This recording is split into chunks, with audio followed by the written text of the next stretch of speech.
من يغذي الخلافات بين البلدان الجاران المغرب والجزائر؟ صحيح أن علاقات البلدين تشهد توتراً منذ عقود بسبب قضية الصحراء المغربية ودعم الجزائر لجبهة البوليساريو، لكن ما نشهده هذه الأيام أزمة تزيد وتشتد حدة يوماً بعد يوم.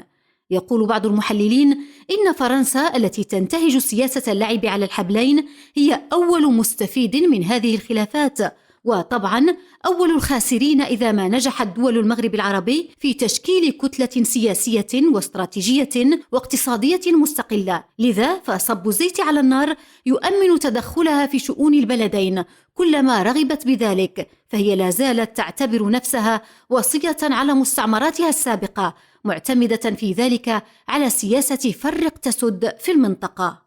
يقول البعض إن باريس تخلت عن المغرب لصالح الجزائر مدفوعة بأزمة الغاز التي ترتبت عن الحرب التي تقودها روسيا على أوكرانيا، ويلاحظ أن هناك فتور في العلاقات بين الرباط وباريس يقابله من جهة أخرى انتعاش جزائري فرنسي، فتور يعبر عنه إصرار المغرب على التعامل مع مستعمره السابق الند للند، وهو ما لم ولن يرق لفرنسا التي لا زالت تحاول لعب دور الوصي. أما الانتعاش فتعبر عنه خطابات الود والزيارات المتبادلة والمتواترة بين مسؤولين جزائريين كبار ونظرائهم الفرنسيين، وصولاً إلى زيارة دولة يقوم بها الرئيس عبد المجيد تبون إلى الإليزي.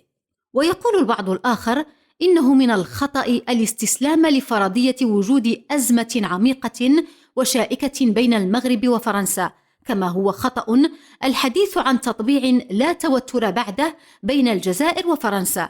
فما يميز علاقات فرنسا مع كلا البلدين أنها تتأثر بالأهواء والأمزجة بقدر تأثرها بالمصالح الاستراتيجية والقرارات المصيرية. إنها علاقات تطبعها الانفعالية والحساسية وسهولة التقلب نحو الأسوأ، حتى لأسباب تبدو للمحايدين تافهة، وسهلة الإصلاح بطرق أبسط مما يتخيل العقل أحياناً.